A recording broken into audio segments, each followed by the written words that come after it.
শুভ সকাল বন্ধুরা। তো সকালবেলা দেখো বড়মশাইকে বললাম একটু ভিডিও করে দাও। তো 2 মিনিট না 1 মিনিট একটু ভিডিও করে দিল। তো আমি সবজি কেটে নিচ্ছি, ভাতটা বসিয়ে দিয়েছি। কি রান্না করব বুঝতে পারছি না। তো এখানে দেখো আলু ভাজা করার জন্য আলু কেটে নিচ্ছি, আর কাঁকরোল ভাজা করব। তো ঘুম থেকে উঠেছি সদ্য, আজকে শনিবার। তো শনিবারের ছেলের স্কুল বন্ধের জন্য একটু আরাম মতো করে কাজকর্ম করছি। আর নিরামিষ রান্না কমপ্লিট করেছি, তোমাদের সাথে আর শেয়ার করা হয়নি। তারপরে ডিমের কারি করেছি, যা টেস্টি হয়েছিল না আর কি বলবো, একদম ঝাল ঝাল করে করেছিলাম। বরমশাইয়ের ভীষণ পছন্দ এই ডিমের কারি দিয়ে, ও 3 বেলা ভাত খাবে, অন্য কিছুও নেবে না। তারপরে দেখো এই যে আমার ছেলে, ও স্নান করতে নেমে গেছে, না বলে এই যে ছাদে গিয়ে দেখি এরকমভাবে ধ্যান করছে। তো বাইরে প্রচণ্ড বৃষ্টি, একটু দেখো খুব বৃষ্টি হচ্ছে। মেয়েকে ঘুম পাড়িয়েছি।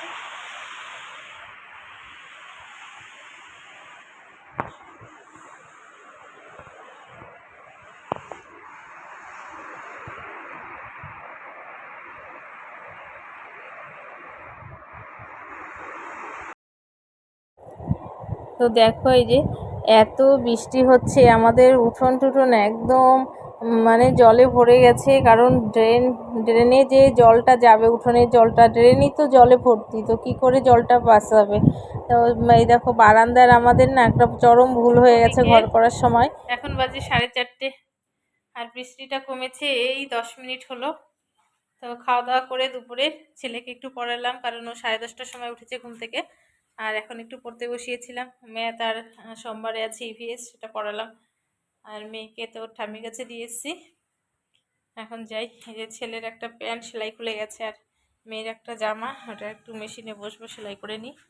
কি বুনু ঘুমাচ্ছে? যতটা পরে তোমার ম্যাথ দুইটা অঙ্ক ভুল হয়ে গেছে বাবা। চল বাবা, ওই ঘরে চল, গোডাউন ঘরে, গোডাউন ঘরে চল, সেলাই করবো। কি করো, শুয়ে থাকো, যাও।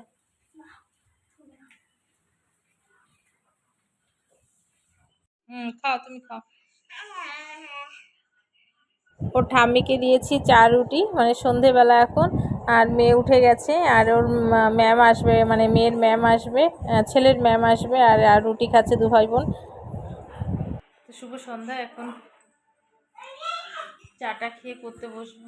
চা খেলাম না, আমি একটু ভাত খেয়ে নিলাম। এখন ছেলেকে একটু আবৃত্তি করাবো। তো ছেলেকে একটু আবৃত্তি মুখস্থ করাচ্ছিলাম। তার মধ্যে এই যে আমার সোনামা দেখো বসে গেছে ওর দাদা ভাইয়ের ডায়েরি নিয়ে। যত ওর দাদা ভাইকে মানে দেখবে যখন বই পড়তে, পেন, যেই পেন্সিলটা নিয়ে লিখবে সেটাই ওর দরকার হবে, অন্যটা দিলে হবে না। যে খাতা বই নিয়ে ও পড়াশোনা করবে সেটাই ওর লাগবে, মানে অন্যটা দিলে হবে না। তো দুই পাশে দেখো এরকম চুল বেঁধে দিয়েছি, কি কিউট লাগছে না আমার সোনা পাপাকে। আর এই জামাটা পরিয়েছি, কিন্তু এই জামাটা না খুব মানে বুকের দিকটা টাইট, নতুন জামা জানো। জামাটা যখন খুলতে হবে না সাইডে খুলে, মানে খুলতে হবে সাইডটা, মানে সেলাইটা খুলে তারপরে খুলতে হবে, নাহলে খোলা যায় না। তারপরে 8 ম্যাম চলে গেল, 8 ম্যামকে চাটা দিলাম, আর আজকে মাইনাটাও দিয়ে দিলাম। আর শনিবার দিন এভাবেই ওরা একটু সময় পায় খেলার। আর পরের দিন তো রথ, আমাদের এখানে রবিবার দিন হাটবার হয়, তো রথ হবে না, পুজোটা দিয়ে রাখবে, আর সোমবারে রথের মেলা বসবে। আর এমনিতে আমি তোমাদের দেখিয়েছি যে নাগরদোলা বসেছে, সেই মেলাটা তো 1 মাসই থাকবে। আর এই যে আমার সোনামা কি খুশি হয়, ওদেরকে দেখলে ভীষণ খুশি হয় জানো। মানে কি বলবো। আর এই যে বলটা নিয়ে ওরা শনিবার করে একটা দিনে ওরা খেলতে পারে সবাই মিলে, এই আধা ঘন্টা একটু খেলবে আট করে, তারপরে ওরা বাড়ি যাবে। আর ছেলে লাফালাফি করে একটু পরেই বলবে মা খিদে পেয়ে গেছে। তো আমার ভীষণ ভালো লাগে, ওরা বাড়িতে চিল্লাচিল্লি যাই করুক, আমার এটা সব পছন্দ। বাজে হচ্ছে 15টা, খাওয়া দাওয়া কমপ্লিট করেছি। এই যে মেয়ে ব্রাশ করছে দেখো, ব্রাশ ট্রাশ করে এখন শুতে যাব। আর তার আগে মেয়েকে খাওয়াতে হবে। আর ঘুম পাড়ানো তো মানে কি বলবো, মানে শোয়ার সাথে সাথে এমন বদমাইশি শুরু করে দেয়, আর ঘুমোতে ঘুমোতে এর 12টা-1টা বাজবে।